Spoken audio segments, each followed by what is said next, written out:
नमस्कार, मैं हूं कुलदीप कुमार राउत और आप देख रहे हैं फॉरएवर न्यूज। आज हम साथियों चर्चा करेंगे खासतौर पर उपराष्ट्रपति चुनाव को लेकर के। चुनाव हो चुका है, रिजल्ट आ गए हैं, तमाम लोग अपने अपने जगहों पर अपने अपने पदों को लेकर के अब जो है चर्चाएं लगभग खत्म हो गई है। लेकिन अब जो नए सिरे से जो चर्चाएं जो शुरू हुई है, इसमें काफी अहम गंभीर आरोप लगाया जा रहा है। वो किसी और की तरफ से नहीं, वो आरोप इंडिया अलायंस की तरफ से लगाया जा रहा है। एनडीए पर लगाया जा रहा है आरोप, जो लगभग 15 वोट चोरी हुई है। 15 वोटों में लगभग जो है कहीं ना कहीं घोपला हुआ है। 15 वोटों में कहीं ना कहीं दिक्कतें और जो भी चीजें हैं वो घोलमल हुई है। इसी पर चर्चा करने के लिए हमारे साथ जो है जुड़े हुए शर्मा जी, किस तरीके से देखते हैं आप? तो लगातार जो है यानी कि जो इलेक्शन हो रही है इस पर आप अपनी बातें प्रतिक्रियाएं रखते हुए नजर आ रहे थे, लेकिन अब जो इस तरीके की जो मामला सामने आ रहा है इसको लेकर आप क्या कहें? निश्चित रूप से उपराष्ट्रपति के चुनाव में क्रॉस वोटिंग हुई जी। योग्य कैंडिडेट इंडिया गठबंधन के थे, रिटायर्ड जज जी, और यह माना जाता है कि यह चुनाव सरकार का ही चुनाव होता है। लेकिन जो मताधिकार का प्रयोग होता है अपनी मर्जी से सांसद करते हैं, लेकिन इतना प्रेशर डाला गया केंद्र सरकार से, नरेंद्र मोदी की सरकार से कि कुछ अगर आप हमको वोट नहीं देते हो तो क्रॉस वोटिंग कर दो।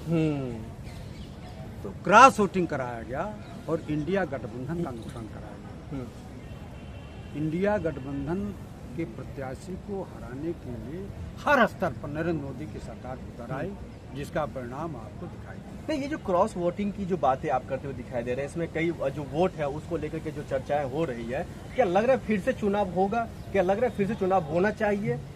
फिर से चुनाव तो होना चाहिए, लेकिन नरेंद्र मोदी की सरकार से आप निष्पक्षता की उम्मीद करते हैं क्या? आप बताइए। यह चुनाव जीतने के लिए इन किन प्रकार हर निचले स्तर तक नरेंद्र मोदी जा सकते हैं, और इस चुनाव में भी नरेंद्र मोदी निचले स्तर पर गए। नहीं, इसमें लगभग कहा यह जा रहा है जो 767 लगभग सांसद राज्यसभा और लोकसभा मिलाकर के वोटिंग किए हैं, जिसमें कई अहम जो सांसद साहब हैं लगभग सबने वोट किया है। तो इसमें आप लोगों को क्यों शक हो रहा है? इसमें भी कहीं ना कहीं धांधली हुई है, या इसमें भी कहीं ना कहीं जो है मतलब आप लोग के मतलब जो है पूरी तरीके से क्लियर तक चुनाव नहीं हो पाया? आप बताइए। चुनाव आयोग कहता है कि अगर हम महिलाओं के चेहरे को दिखाएंगे तो उनका क्या होगा? निष्ठा का हनन होगा।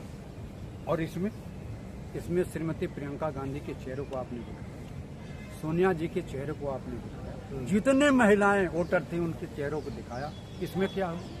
निष्ठा का हनन हुआ कि नहीं? तो चुनाव आयोग सीधे सीधे नरेंद्र मोदी की सरकार की मदद करता है, वोट चोरी करता है। इसमें भी वोट चोरी हुई। नहीं तो एक तरफ सीपी राधाकृष्णन साहब हैं, एक तरफ रेड्डी साहब हैं, दोनों अपने अपने पद पर जो है लगभग काबिज रह चुके हैं। कोई राज्यपाल एक थे तो एक जो है पूर्व में जो है जज रहे थे। तो लेकिन अब किस तरीके से और कैसा मामला देख रहे हैं आप?